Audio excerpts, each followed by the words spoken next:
विचारमंचाच्या समोरील आपण सर्व सन्माननीय परिवर्तनाच्या लढ्यात ज्या ज्या महामानवांनी महानायिकांनी योगदान दिलं त्या सर्व महामानवांना महानायिकांना विनम्र अभिवादन करत या शिवसेनेचा वटवृक्ष ज्यांनी वाढवला रुजवला घडवला त्या वंदनीय बाळासाहेबांना अभिवादन करत इथे या मंचावर उपस्थित शिवसेनेचे सन्माननीय नेते विनायक राऊत साहेब, सन्माननीय नेते भास्करदादा जाधव, सन्माननीय विरोधी पक्ष नेते अंबादासजी दानवे, पुण्याचे संपर्क प्रमुख आयुष्मान सचिन भाऊ आहिर,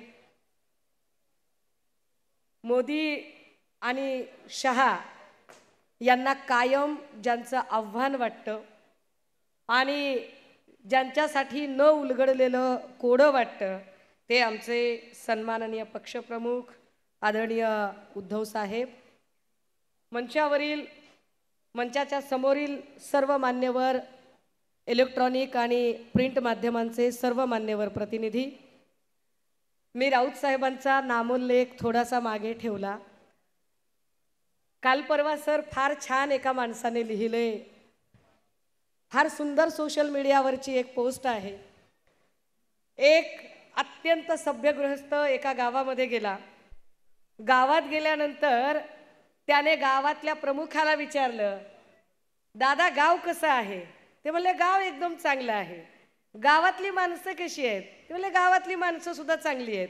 गाव चांगलं आहे, गावातली माणसं सगळी चांगली आहेत, मग तुमच्या इथं या वाड्यात इथं कोपऱ्यात ही भली मोठी काठी कशासाठी आहे? ते म्हणले गाव सगळं चांगलं आहे, माणसं सुद्धा चांगली आहेत, फक्त त्यांनी बिघडू नये, वळण बिघडलं आणि जरा काही त्यांनी इकडं तिकडं पाऊल टाकलं तर त्यांना जागेवर आणायची म्हणून ही काठी आहे।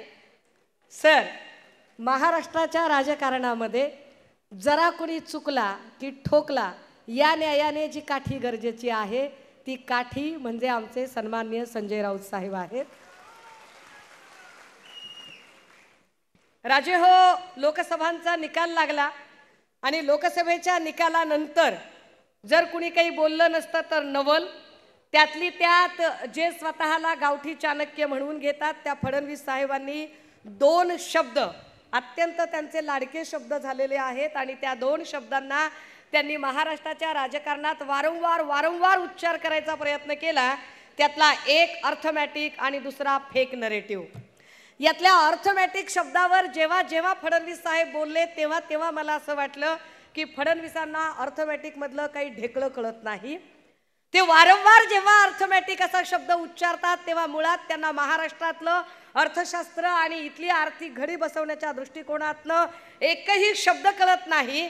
कारण जर त्यांना अर्थमॅटिक कळलं असतं तर त्यांनी लाडकी बहीण योजनेसारखी योजना जी निव्वळ मतांवर डोळा ठेवत आणि मतांच्या साठी म्हणून, म्हणजे अनेक ठिकाणी सोशल मीडियामध्ये सुद्धा आता ट्रेंड चालू आहे की भाजपाला आली मताची कडकी म्हणून आता यांना वाटायला लागली बहीण आपली लाडकी, अशा पद्धतीनं या सगळ्या लोकांनी ही योजना आणली। मला सातत्याने मी अर्थमॅटिकचा काय इथे संबंध लावते त्याचं कारण सांगितलं पाहिजे की महाराष्ट्रामध्ये सातत्याने अंगणवाडी सेविका असतील, आशा वर्कर असतील, हेल्थ सेंटरच्या प्रायमरी हेल्थ सेंटर मधल्या आमच्या सगळ्या परिचारिका बहिणी असतील, विना अनुदानितच्या शिक्षिका असतील, या सगळ्या मायमाऊल्यांचे पगार, ज्यांचा हक्काचा कष्ट केलेला पगार आहे, जो पगार त्या सातत्याने मागतात तो पगार सरकार त्यांना देत नाही। तिथे पगार द्यायला त्यांच्याकडे अजिबात पैसे नाही आहेत, मात्र एका योजनेसाठी मात्र ते पुढे येतात। बरं, जेव्हा ते योजनेसाठी पुढे येतात, खरं तर मी महिला सक्षमीकरणावर अजिबात जास्त वेळ घालवणार नाही, कारण माझं काम दानवे दादांनी फार सोपं केलंय आणि त्यांनी बऱ्यापैकी या योजनांची उजळणी केली आहे। पण माया हो, ज्या सगळ्या आमच्या ज्या बहिणी बसलेल्या आहेत, मला एक तुम्ही सांगा, तुमचं वय साधारणतः 40 असेल, 50 असेल, 60 असेल, जे काही असेल ते असेल, तुमच्या भावाचंही वय तुमच्याच बरोबरीने असेल, 25 असेल, 35 असेल, 45 असेल, 65 असेल। माय तुमचा भाऊ हा तुम्हाला आता अचानक मिळाला का तुम्ही जन्माला तुमच्या जन्मापासून मिळाला? जन्मापासून मिळाला। आता मला असं सांगा की जर शिंदे साहेबांचं वय साधारणतः 60च्या पुढचं वय आहे तर शिंदे साहेबांना बहिणी या जन्मापासून झालेल्या असतील ना. महाराष्ट्रातली एक पण माय माऊली त्यांची बहीण नव्हती आणि अचानक या सगळ्या बायका त्यांच्या बहिणी झाल्या. मला काही म्हणजे कोणच उलगडत नाहीये की या बायका आधी बहिणी नसतात. 21 वर्ष आधीची बहीण नसते आणि ती 21 वर्षाच्या नंतरची डायरेक्ट बहीण होते. हे कोड काही मला म्हणजे दया कुछ तो गडबड आहे. बरं, या सगळ्या बहिणींमध्ये सुद्धा काही बहिणी लाडक्या आहेत आणि काही बहिणी दोडक्या का बरं आहेत ते कळत नाही. काही बहिणी त्यांच्या प्रचंड लाडक्या आहेत. म्हणजे पूजा खेडकरच्या प्रकरणामध्ये जर UPSC सांगते ऑब्जेक्शन घेते, कॅट ऑब्जेक्शन घेतं आणि त्याच वेळेला डिपार्टमेंट ऑफ पर्सनल ट्रेनिंग मात्र त्यांना क्लिअरन्स देतं. डिपार्टमेंट ऑफ पर्सनल ट्रेनिंग अखत्यारीत येतो ते मोदीजींच्या, तिथे तिला क्लिअरन्स मिळतो. म्हणजे पूजा खेडकर ही एक लाडकी बहीण होते. इकडे राज्यामध्ये सुद्धा OBCचं अवनत गटाचं प्रमाणपत्र तिला मिळतं, ते शिंदे साहेबांच्या कारकिर्दीत मिळतं. म्हणजे इथे सुद्धा शिंदे साहेबांची लाडकी बहीण खेडकर असते. पुण्यात आरोग्य प्रमुखाचं जे पद आहे ते पद पुण्यातल्या सगळ्या सेवा ज्येष्ठतेचे नियम डावलून पुण्यातले जे सगळे सिनियर डॉक्टर्स आहेत जे सरकारी रुग्णालयामध्ये सेवेत आहेत त्या सगळ्यांना डावलून डॉक्टर मानसी नावाच्या एका अत्यंत नवागत डॉक्टरला ते पद दिलं जातं. म्हणजे डॉक्टर मानसी ही त्यांच्यासाठी लाडकी बहीण असते. अगदी त्याच वेळेला सातत्यानं महिलांच्या प्रश्नांवर बोलण्यापेक्षा, महिलांवर होणाऱ्या अन्याय अत्याचारांवर बोलण्यापेक्षा लोकांच्या आयुष्यात डोकावणे आणि लोकांचे आयुष्य उद्ध्वस्त करणे असं करणाऱ्या वाघबाई सुद्धा त्यांची लाडकी बहीण असतात. परंतु कोपरखैरनेचं प्रकरण असेल, उरणचं प्रकरण असेल, विरार वसईमध्ये ज्या पद्धतीने भर दिवसा एका माय माऊलीवर सपासप वार झाले, ही माय माऊली असेल, या सगळ्या बहिणी मात्र दोडक्या बहिणी आहेत. या बहिणींकडे अजिबात सरकारला लक्ष द्यायला वेळ नाही. वरुण फडणवीस असं म्हणतात की हे विरोधक जे आहेत ते फेक नरेटिव्ह तयार करतात. कसलं फेक नरेटिव्ह तयार केलं जातंय? फडणवीस साहेब, तुमच्याबद्दल जे जे म्हणून म्हणणं येतंय ते सगळं सत्य आणि सत्य येतं. जे जे म्हणून तुमच्याबद्दल लोक बोलत आहेत ते वास्तव आणि वास्तवच बोलत आहेत.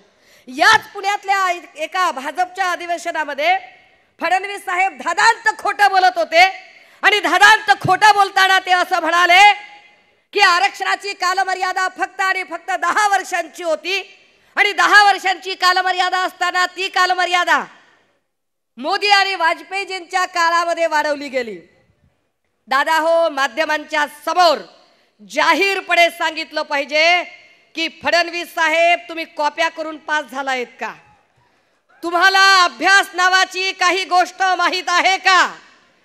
स्टेट्स अँड मायनॉरिटीज नावाच्या पुस्तकामध्ये 1930 ला आरक्षणाची मूळ संकल्पना आली आणि त्यानंतर आरक्षण भारतीय राज्यघटनेमध्ये घेताना त्या आरक्षणाचे 2 प्रकार केले. एक राजकीय आरक्षण आणि दुसरं सामाजिक शैक्षणिक.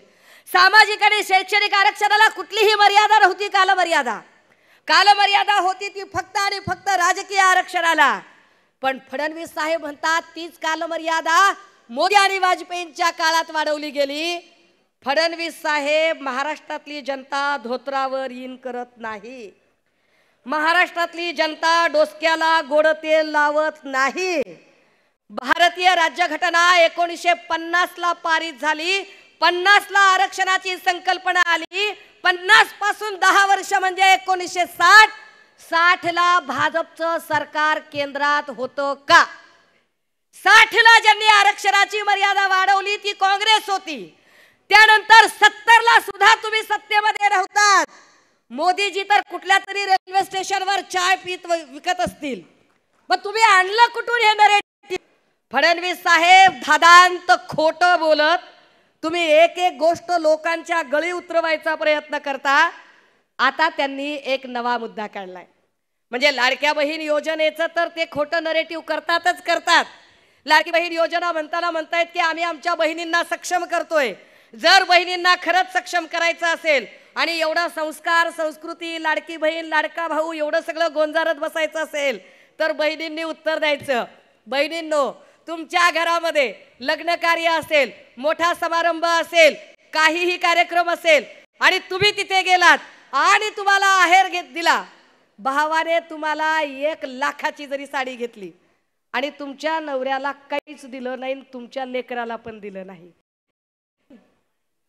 अरे इथं सगळे दाजी बेरोजगार आहेत, सगळे भाचरे उपाशी तपाशी फिरायला लागले, भाच्यांना काही नाही, दाजीला काही नाही, आणि बहिणीला 1500 रुपये द्यायची भाषा करतोय गडी. येड्यात करता मला तुम्ही. जर एवढी बहिणींची काळजी असेल ना फडणवीस साहेब आणि शिंदे साहेब, एवढीच बहिणीची तुम्हाला काळजी असेल तर महाराष्ट्रातले अवैध असणारे ड्रग्सचे सगळे कारभार, ज्यामुळे बहिणींचे नवरे आणि बहिणींची लेकरं ही उघड्यावर पडतायत, रस्त्यावर येत आहेत, उद्ध्वस्त होत आहेत, तर पहिल्यांदा दारूचे धंदे बंद करा, जुगार मटक्याचे धंदे बंद करा, मग बहिणींची काळजी असल्यासारखं सांगा. आणि राहिला प्रश्न फेक नरेटिव्हचा, काय काय काय बोलतात. तडीपार फॅन क्लबचे अध्यक्ष अमित शहाजी, संत तुकोबारायांनी सांगितलंय, अरे म्हणता कारे येते पेरा चालते. जर तुम्ही असाल तर उगवण करून पीक कापायची जबाबदारी आमची आहे, आम्ही ती फार इमाळे इतबारे पार पाडू. हे तडीपार फॅन क्लब इथं येऊन आम्हाला शहाणपण सांगतात. आम्ही वारंवार सांगतोय की शहासाहेब मोदीजी आम्हाला कायदा नक्की शिकवावा, आम्हाला कायदा नक्की शिकवावा, पण आम्हाला कायदा कुणी शिकवावा? आम्हाला कायदा डॉक्टर बाबासाहेब आंबेडकरांनी शिकवावा. आम्हाला कायदा गोधरा हत्याकांडातल्या तडीपार गुंडांनी शिकवू नये. आम्हाला कायदा अशा लोकांनी शिकवू नये ज्यांच्या कपड्यावर जस्टिस लोयाच्या रक्ताचे डाग आहेत. अशा लोकांनी आम्हाला कायदा शिकवायची गरज नाही. राहिला प्रश्न आजचा सचिन वेचा, काय म्हणजे चाइल्डिश प्रकार आहे. बरोबर महाराष्ट्राचा रसातळाला नेणारे फडणवीस 15 दिवसापासून जेव्हा अनिल देशमुखजी पत्रकार परिषदा घेतात, बरोबर त्याच वेळेमध्ये सचिन वाझे बॉम्ब टाकतो. कसा काय? सन्माननीय संजय राऊत साहेबांवर कारवाई झाली, अनिल देशमुख नवाब मलिकजींवर कारवाई झाली.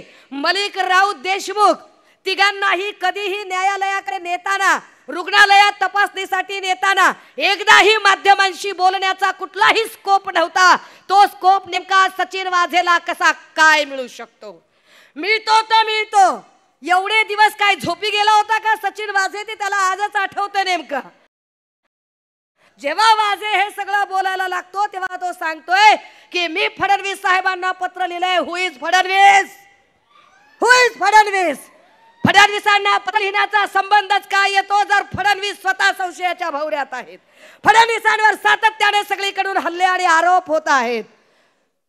जर पत्रच लिहायचं असेल तर इथली संस्थेशी संबंधित प्राधिकृत संस्था, सीबीआय सारखी संस्था असेल आणि त्यांना पत्र लिहिलं तर आम्ही समजू शकतो. फडणवीस काय सीबीआय का? येड्यात कुणाला करता? फडणवीस साहेब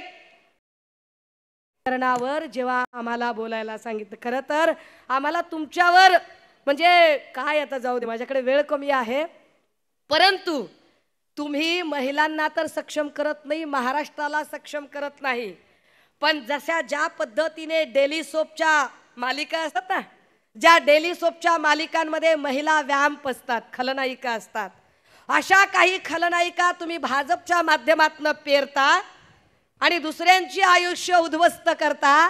तेव्हा फडणवीसांना हे सगळ्यात सांगितलं गेलं पाहिजे की साहेब अभी आपका टाइम ओवर हो गया है, बिल्कुल ओवर हो गया है. ही निवडणूक आम्ही ताकदीनं लढणार आहोत, जिंकणार आहोत आणि आमच्या सगळ्या माय मावल्या 1500 रुपये जरी दिले तर काही उपकार केला नाही. बापाच्या प्रॉपर्टीत आपला बरोबरीचा वास्तव आहे आणि महाराष्ट्र आमच्या बापाचा आहे, फडणवीसांचा नाही. त्यामुळे महाराष्ट्रातलं जे जे हक्काचं आहे ते आम्हाला मिळेल. त्यासाठी तुम्ही आम्हाला 1500ची खैरात करायची कारण नाही. तुम्ही अदानीला 1700 कोटीचा पॅकेज देता, आणि आम्हाला 1500चा खाऊ देऊन गप्प राहायला सांगाल तर आम्ही राहणार नाही।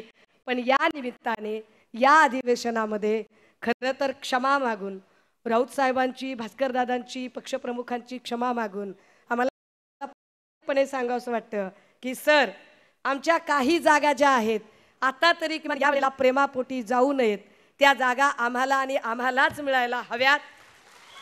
उदाहरणार्थ आम्हाला पुण्यातली हडपसरची जागा असेल, वडगाव शेरीची जागा असेल, कोथरूडची जागा असेल, या जागा आम्हाला मिळायला हव्यात। आम्ही त्या हक्काने आपल्याकडे विनंती करतोय। आम्हाला कल्पना आहे आम्ही महाविकास आघाडीत आहोत, शिस्तीत आहोत, पुणेकरांच्या वतीने ही मागणी आम्ही आपल्यासमोर ठेवणं फार गरजेचं आहे। हडपसर, वडगाव शेरी आणि सर हा प्रतिसाद सांगत असेल की माझं म्हणणं सगळ्यांना पटलेलं आहे। मी आपल्या सगळ्यांकडून एक सेकंड, जरा जोरात जोरात साहेब येणार आहेत। आणि काल सर म्हणाले मुंबईच्या मेळाव्यामध्ये, सन्मान्य पक्षप्रमुख म्हणाले की एक तर तो राहील नाही तर मी। सर, आमच्यासारखी एवढी मोठी फौज प्रत्येक वार झेलायला तयार असताना तुम्हाला मैदानात सुद्धा यायची गरज नाही, फक्त आदेश करा, बियाला सुद्धा ठेवत नाहीत आम्ही, एवढ्या ताकदीचे आहोत। आम्ही शिवसेनेच्या महिला आहोत आणि अत्यंत ताकदीने आमची लढाई लढणं आम्हाला कळतंय। आम्ही ती ताकदीने लढाई लढू। महाराष्ट्रात आमच्या किशोरीताई पेडणेकर, ताई घाडी असतील किंवा जळगाव मधल्या आमच्या वैशालीताई सूर्यवंशी असतील किंवा नाशिककडच्या आमच्या निर्मलाताई गावित असतील, या सगळ्याच माय माऊल्या ताकदीने काम करणाऱ्या आहेत आणि त्या सगळ्या जणी आपल्यासाठी लढायला कटिबद्ध आहेत। इथे मी काल परवा फडणवीस साहेबांचं काहीतरी बोलणं ऐकलं आणि ते म्हणाले की मैं हवा का रुख मोडने वालों में से हूँ। मी काही जास्त बोलणार नाही। ते जेव्हा म्हणतात की मैं हवा का रुख मोडने वाला हूँ, तर फडणवीस साहेब तुम्ही फक्त नीती करू शकता, तुम्ही कुठलंही हवा का रुख वगैरे मोडू शकत नाही। शेवटच्या ओळी खास तुम्हाला डेडिकेट करणार आहे आणि थांबणार आहे। हम वो नहीं है जो मुसीबतों से घबरा कर हौसला तोड़ देते हैं। हम वो नहीं है जो मुसीबतों से घबरा कर हौसला तोड़ देते हैं। हम वो है जो अगर ठान ले तो हवाओं का भी रुख मोड़ देते हैं। फडणवीस साहब, हमें ना ईडी की जरूरत है ना सीबीआई की, हमें ना ईडी की जरूरत है ना सीबीआई की, ना 50-50 खोखो के पे रखकर हम लोहे की सलाखें भी तोड़ देते हैं। अब ना दिल है ना वो दीवाने, ना वो मैकश ना वो मैखाने। अब ना वो दिल है, कारण मुंडे साहेबांनी वगैरे ती कुणीच माणसं राहिली नाहीत, ना वाजपेयी साहेब राहिले, ना ती विचारधारा जपणारी भाजपा राहिली। अब ना वो दिल है ना वो दीवाने, ना वो मैकश ना वो मैखाने। फडणवीस साहब, नामचीन जितनी पीते हैं ना, फडणवीस साहब, नामचीन जितनी पीते हैं ना, अक्सर हम उतनी पैमाने में छोड़ देते हैं। हम उद्धव साहब के वह शिवसैनिक है जो हवाओं का रुख मोड़ देते हैं। कुणाच्याही भावना दुखवायच्या नव्हत्या, पण दुखले तर त्याला माझा नाईलाज आहे। मला असंच बोलायचं होतं। थांबते, रजा घेते। जय हिंद, जय महाराष्ट्र। धन्यवाद सुषमाताई, आपण खूपच छान बोललात, सर्वांना उत्साहित केलं, त्याबद्दल शिव